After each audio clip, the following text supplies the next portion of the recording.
for coming to Decode on this bright Saturday morning. I'm sure you guys have a lot to do, like all of us do. I'm Maithili Raut from Red Architects, and today we're going to debate a really relevant topic. If you look around the city, there are two major changes going on. One, the coastal road and the metro line. Of course, we're not here to debate that because that's beyond us, although it has an impact on what we're going to debate on. And the second one is the rapid change in the vertical envelope of the city. I think I call it, to romanticize it, the change from Devanand's 1970s dreamland to Batman's Gotham City. Is this good? Is this bad? Is this unavoidable? That's what we are here to debate. If you look at successful cities of the past, you can see that infrastructure development, sensitive infrastructure development and densification is very important to combat urban sprawl and uncharted development of the city. However, if you look around and the rapid change of our old Mumbai from small bungalows, low-rise communities, colonies, to high-rise buildings, vertical gated communities in the sky. Is this the only way? Is this good, bad, ugly? We're here to debate that. And to take us forward are our two team captains, Arun and Farah. Farah from Chestnut Stories. Please welcome. Hi, this is Neha from Honest Interiors. I would like to throw light on the unrivaled space efficiency achieved through high-rise buildings. These structures redefine spatial efficiency, utilizing height as a valuable dimension. By going vertical, ample space for occupants is provided, preserving ground space for communal and green areas. Incorporating multiple functions within a single building, such as residential, commercial, recreational spaces, optimizes the use of the land available. Shard of London, Burj Khalifa of Dubai are perfect examples for the same. Due to this reason, the commute time and resources are conserved in minimizing the ecological footprint. By concentrating multiple functions within a smaller footprint, infrastructure costs per unit can be reduced too. High-rise also provides opportunities for vertical living, which can be convenient in the urban environment. This architectural zenith not only augments spatial economy, but also begets economical prosperity. The judicious compression of resources and infrastructure yields a nexus of efficiency, mitigating environmental encroachment while concurrently enhancing social functionality and satiating the demand for habitable spaces. Thank you. Good morning. I am Ritu Goregaonker from GA Design. I must admit that when I was approached to participate in this debate, it got me thinking and it got me back to my childhood. So today I'm here to talk about low-rise developments, for low-rise development, by sharing my personal experience of growing up in one such neighborhood. As we all may have experienced at some time, spontaneous conversations and shared information at the local bhajiwala has many a connection formed. I've grown up in a row house structure where we had access to the outdoors in a jiffy, and our main door was open throughout the day. I've grown up with pets. I've been lucky enough. Where I remember my mom sitting outside the house with both the dogs, and when neighbors would stop by for a chat, for a cup of tea, and my mom would just spend her evening reading and watching the world go by. I've spent my days asking my neighbor to shut his gate because one of my dogs had this habit of climbing over the common compound wall and running away from that gate if ours was closed. She would then, roam around, visit a few people, say hi, hello to everybody, and then come back home and bang on the gate to be let in. So I had to make sure that the neighbor's gate is shut because of that. This is what life is living in a low-rise structure, a community where nearly everybody knows each other, along with the extended family. And all children, we as children, have grown up in each other's houses. Encouraging a more intimate living experience, low-rise developments mean lower population density, which means less noise, and more greenery, and a greater sense of control over your immediate environment. I didn't have to wait for the elevator for 6-7 minutes to take my dog for a walk. Though she would go for a walk, take herself for a walk by herself. We would cycle, we would go walking to the corner store for essentials, we would use public transport more, which obviously is a contribution to a reduction in carbon emissions and a positive impact on the overall quality of life. Now that row house structure has been redeveloped. My parents stay on the 21st floor right now in a high-rise structure. Yes, there is a gym in the building, there is a pool, there is a small kids' play area, but the wait for the elevators to reach those places is endless now. When we look out of the window, on the 21st floor, we see a sea of concrete structures. And if we are lucky enough on a good day when the air is a little less polluted, we see some treetops.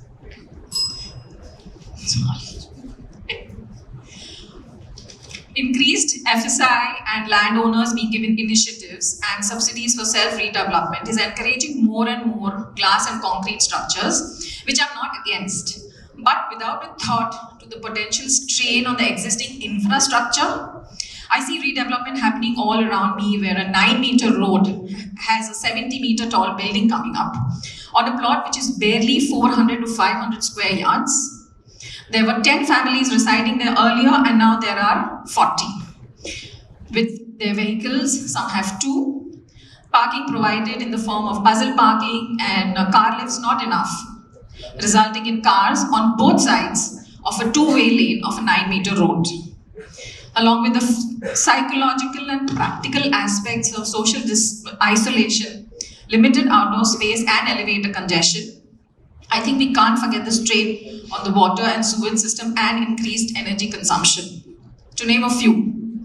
Which leads me to believe that while development is good, but development without infrastructure is like building a ship without a sail. Thank you.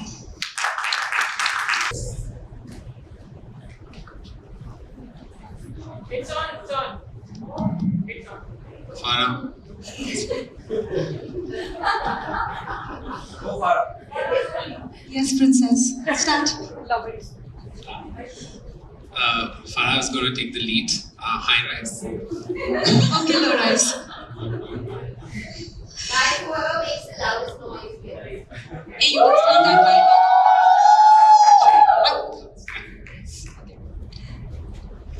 Hi everyone, I'm Farah Agarwal from Chestnut Stories, and today we're diving into the highs and lows of development.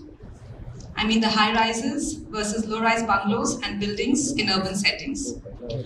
We stand before you to argue that high rise structures are not just towering symbols of progress, but also essential contributors to our evolving needs as a dynamic society.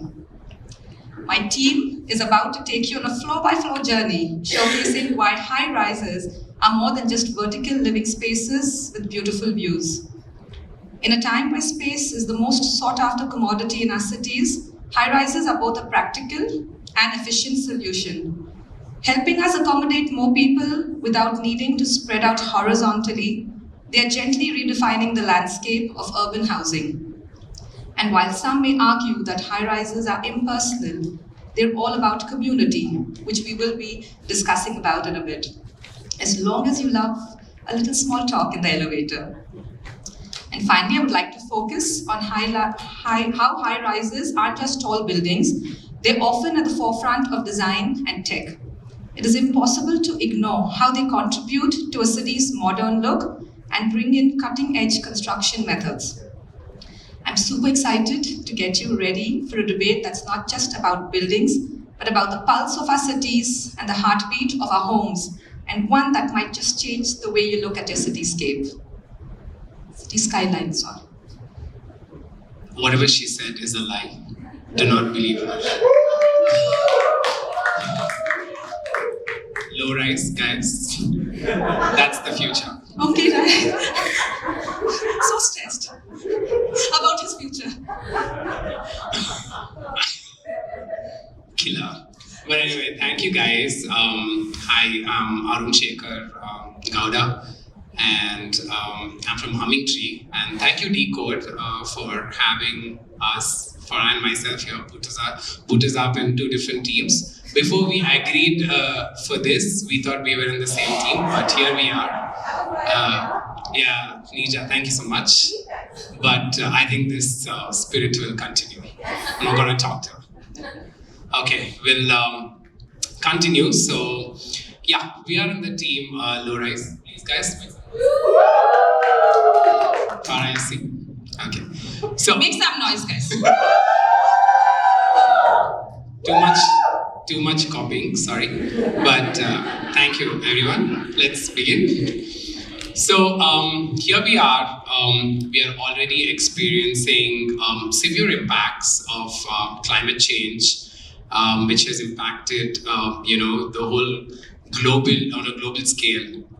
So looking at high rise and low rise, and looking at housing needs in future, how can the world house another 3 billion people in the year 2050? And that's what the forecast is all about. And how can their housing needs be a part of the solution rather than being the part of the problem itself?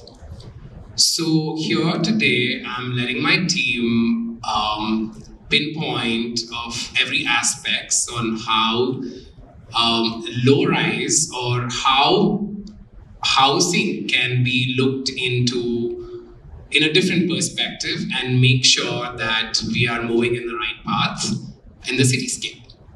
So the next question would be a very important one, that could new housing be less carbon negative, meaning it offsets more carbon than what it produces? So we have a paradox here. How do we house without urban sprawl, and how urban carbon negative housing, and that's technologically attainable and broadly affordable? Something that sits between a housing and towers, 2 or 3 stories of housing maybe, like some of the amazing and iconic low-rise housing by our very own Charles Correa in Bangalore, which is the LIC housing in Indiranagar. I think it's one of the best examples that we have on how he has narrated and how he's taken the narrative of that particular city and concluded in that neighborhood. Pretty much the housing, like say about in Lower Manhattan or even in Edinburgh for that matter, the urban fabric of that. So what we're going to talk about is how do we build, and what we build now is so banal and cheap. And maybe this can be the start, that it can give a framework to all of us in understanding where the problem is and how we can, as designers and as architects, that we can put our perspective forward and make the world a better place to live. So we don't have a lack of land or technology. We just have a lack of vision, because the answers are hiding in plain sight. So today, we both are kickstarting this, and we let our team fight, but we both are peace lovers. So thank you all. Come on, guys. Thank you, guys. I would like to call Ekta Khialani of Casa Novotel from my team. So we should get out of the stage. May I? Okay. Okay, to speak about the relevance of the global high-rise and where it is going in a world context would be incomplete without speaking about the sheer convenience that it is creating in the life of the current human living in a large city. With architecture moving toward more sustainable living in urban environments, the modern high-rise is providing people with ease of space, ease of better health, and a new definition in community living. Shared spaces and high-rises that are being constructed have become an integral part of this.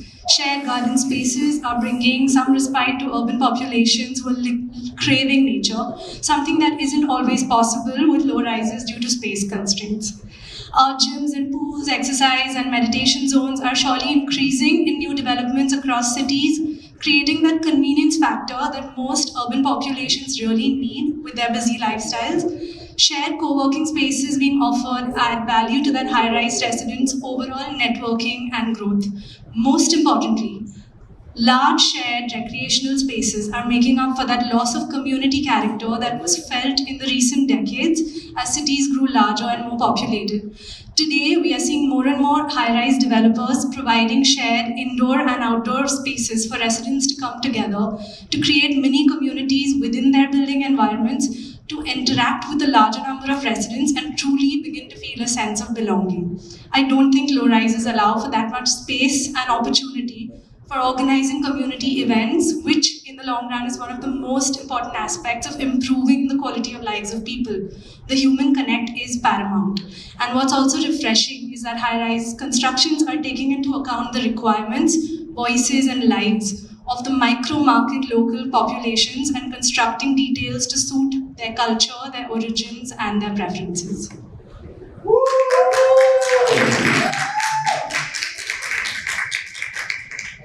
In low-rise building, emergency evacuation is often more convenient due to shorter travel distances between floors.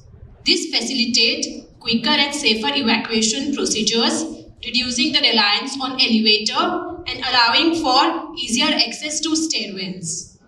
Additionally, low-rise structures generally have simpler floor plans, making it easier for occupants to navigate and emergency responders to coordinate evacuation efforts.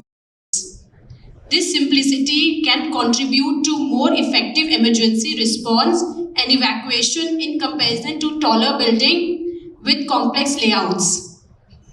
Certainly, in low-rise buildings, fewer people typically reside, which can simplify emergency evacuation. With smaller population, the likelihood of congestion and bottleneck in stairwell or exit route is reduced, therefore allowing easy dispersal of people.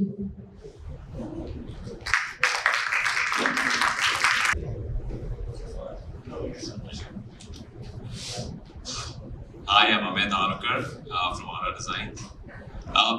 So while we all as architects love the low-rise development and love designing for them, the need of the hour has come to the fact that we do need the high-rises. Allowing to the current growth of what's happening in the entire global phenomena. Populations are increasing, cities are kind of growing as well. And the want of somebody to move from a tier 3 city to moving into a tier 1 city will always be there. And that's pretty much going to be the main reason why people are going to want to move to the city. While we discuss that, I think one big fear that everyone's had throughout growing growing high-rises is the fact that the loss of communal character, which I think is exactly the opposite of what what the fact is right now, where communities are increasing, communities are growing within the high-rises, because where there were one large settlement with holding about 100 people, today the same one, like a single structure, which was about the same 100 people in there. You have a lot of increased diversity, diverse community which kind of comes in. Urban high-rises are accommodating a growing population within a confined space, so that pretty much is fostering for diverse communities within people of different backgrounds and different lifestyles. Community spaces, high-rises designs often include shared parks, plazas, where multiple people of different facets of the entire society come together and spend time. I think a very common solution, a common point of seeing that, we've all seen COVID in the last few years, and if you see how larger high-rises kind of came together in the society, it was great. Obviously, they had their own challenges. But at the same time, if you see, there's been a lot of mental health issues which have happened in the last time, where people were left alone in single homes and people with smaller families. But now I think that's changing. Secondly, I think while we talk about low rises, I think another thing that's happening is if you see the low rises, the families are growing. So while we talk about the same community growing up, the families are growing and they don't have enough space. So that's the same people who are going into high rises. So I think that's eventually what's going to be needed in the future, and that's how it moves. Thanks. I think that was some really good point that you made. Hi, my name is Jeet. I'm from Jetsons. I'll just throw some light on some pointers which I think he raised a point on. Like the community thing that we have, okay, is definitely a part of low rise that has been taken up into the high rise. Okay, where the sense of community grows into the high rise from through the low rise. Like for example, one of the key pointers that I would like to point out over here is the low rise housing is also low density housing, which also gives a breather in sort of an increasing cluttered area in an urban scape. Okay, for example, in a low rise housing, we have a lot of open space in terms of garden areas and open spill out areas. Okay, which in terms of provides a lot of freedom in terms of the whole housing schemes that we have. Not only that, but in terms of the light, if we talk about in low-rise housing, we have a lot of natural daylight which comes into the housing schemes. Where in terms of high-rise, we have very harsh conditions like extreme direct lights and extreme weather conditions, which lead on to more of what we could call it high maintenance in terms of air conditioning units, in terms of energy consumptions, which I think low rising do not account for.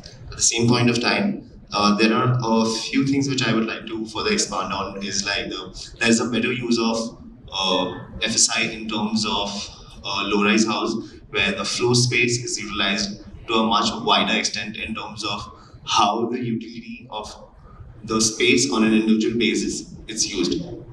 One of a few examples which I would like to further add on to is how a few examples of low-cost affordable housings may reach out to the contribution of the low-rise housing schemes. Like for example, the IFCO township in Kalol by B.B. Doshi is one of the great examples over here, where the Indian farmers community was taken into consideration for the eco-friendly design.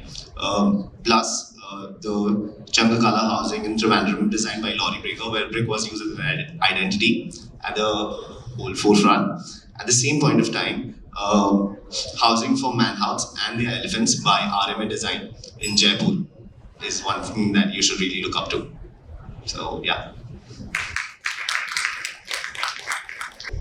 Hi, this is Namrata from The White Motive. A person who's lived in Bombay for 3+ decades and an interior designer for more than a decade, I would like to talk to you about a topic that has struck many conversations between designers all around the world. The increase in need for the vertical high-rises, but also preserving the heritage architecture of the city. Norman Foster once said, "As an architect, you design for the present with an awareness of the past for a future which is essentially unknown." As designers, we understand the delicate balance we need to maintain between the progress and heritage preservation. While heritage architecture holds immense cultural and historical significance, it's crucial to embrace the benefits that new high-rise buildings bring to our cities. These towering structures symbolize progress, innovation, urban development, housing options, etc. Let's provide you with a few inspiring examples like the Shard, London, and the Battery, Frisco, USA. In one example, the Shard, also known as the London Bridge Tower, is a new high-rise which is constructed, which becomes the tallest building in UK, a contemporary icon in a historic context. What I mean that the glass facade reflects the surrounding heritage structures, showcasing how a high-rise can become a contemporary icon within a heritage or historic context.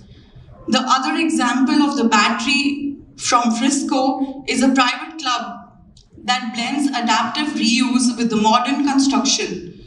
The project involves restoring a historic warehouse and integrating it with a new high-rise tower. The warehouse, originally built in 1989, was once a part of the historic coffee roasting facility. The adaptive reuse preserved the warehouse brick facade and incorporated it into the design of modern tower. In conclusion, the importance of the new high-rise building lies in their ability to drive progress and economic growth. However, it's our responsibility as interior designers and architects to advocate for adaptive reuse, preserving our heritage while embracing modern and the new context in harmony, creating cities that are a testament to our rich history and a promising future.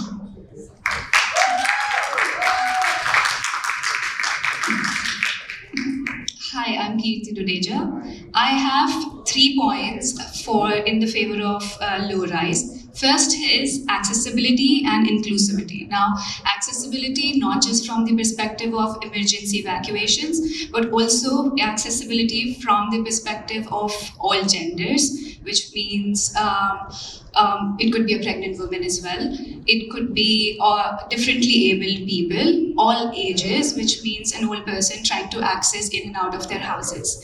Inclusivity, where we're talking about thinking about accessibility of all these people, we have to design for everybody. For example, today we are designing for people like ourselves. While we have to remember that we are only temporarily able, tomorrow you don't know your future. So from that perspective, one needs to design for one and all. Secondly, why are we so stuck on the idea of metro cities today, and why are we so stuck? Because the origination of high-rise is because we all want to delve to the cities. While pandemic has seen this growing trend of people like ourselves, younger generation, migrating towards second-tier cities, which is redefining the idea of urban itself.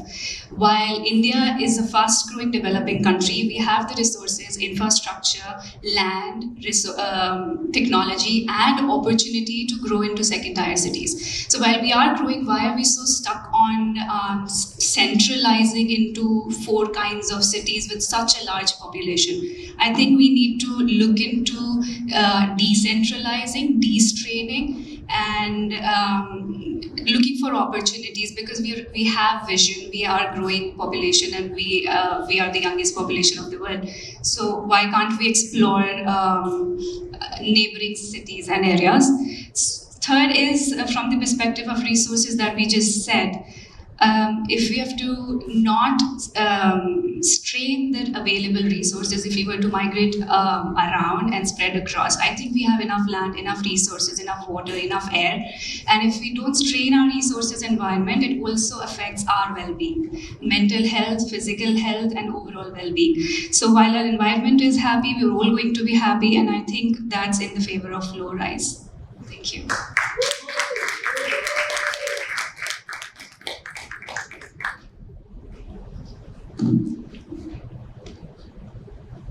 Thank you, Namrata. Great, thank you. We're all designers here. We all know how to design. I think one of the main principles of design is that vertical axes make you more stressed and horizontal axes calm you down. Enough said?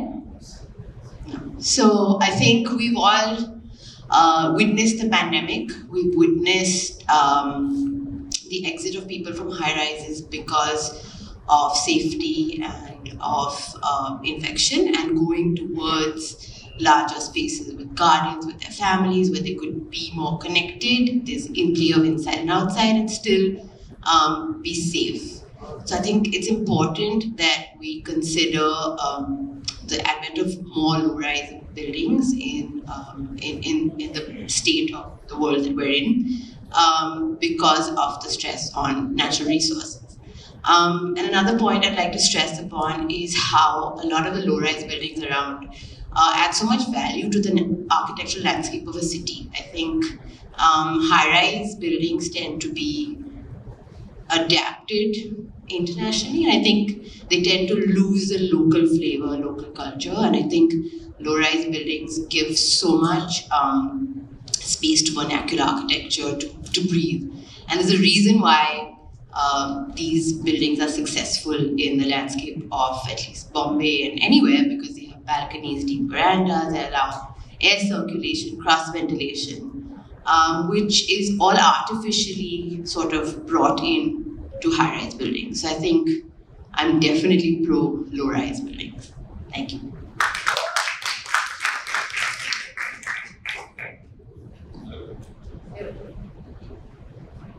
Thank you. I get more brownie points. Friends, so I have been hearing a few of our fellow friends talk about it, and everybody is talking about evacuation. Guys, we have a refuge floor. Don't bother about it in the high-rise. So absolutely, evacuating from a space is not an issue.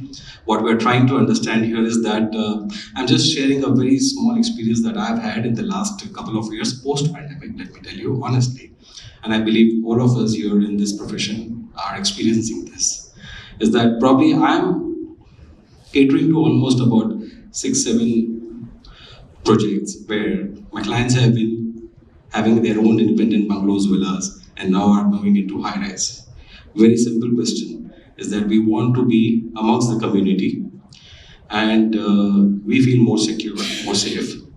And what the high-rise have to offer nowadays is obviously maintaining the traditionally that the kind of immense personal spaces that we used to enjoy being in a low-rise. Are being adaptable very well in the high rises now. And I believe that with this essence of the new age architects who are actually designing high-rise buildings, getting in a lot of the traditional values. And when we see these projects as interior designers, we are amazed to find that here we have each and every aspect of living space, where the architects have really designed the high-rises in such a way that you have almost everything available, be it nowadays even a small creche or a hospital or a kind of clubhouses. So I believe that going ahead and understanding the socio-economic situation of the country right now, more and more people would definitely want to engage themselves and invest in the properties which is more towards high-rise, of course, considering all these aspects of living and the human emotions, which I believe is much more possible in a high-rise than a low-rise. Thank you so much.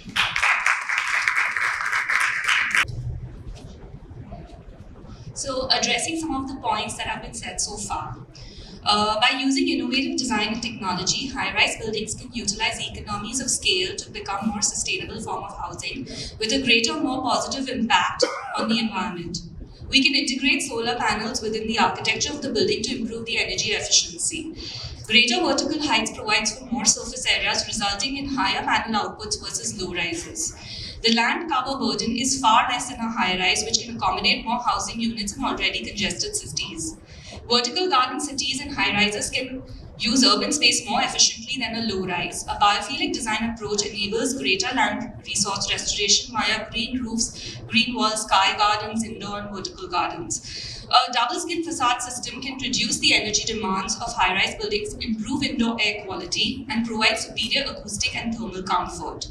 Energy-efficient lighting and automated heating and cooling systems optimize resource consumption per resident in high-rises due to their sheer scale. Wastewater treatment in a high-rise, including recycling and grey water harvesting, optimizes water utilization. Treated sewage water can be reused in toilets, gardening, and landscaping. Grey water harvesting in mixed towers can allow for reutilization in cooling systems, such as in office spaces, another use that can't be replicated to this volume and cost effectiveness in a low-rise. Recyclable and energy-efficient construction materials are more economical in high-rises where economies of scale allow for better purchasing power. Most high-rises are going towards LEED and BREEAM certification standards, paving way for a greener future. High-rises are the way forward for a growing population, and accommodating people in spaces and optimizing their financial future need not come at the cost of the environment. Thank you.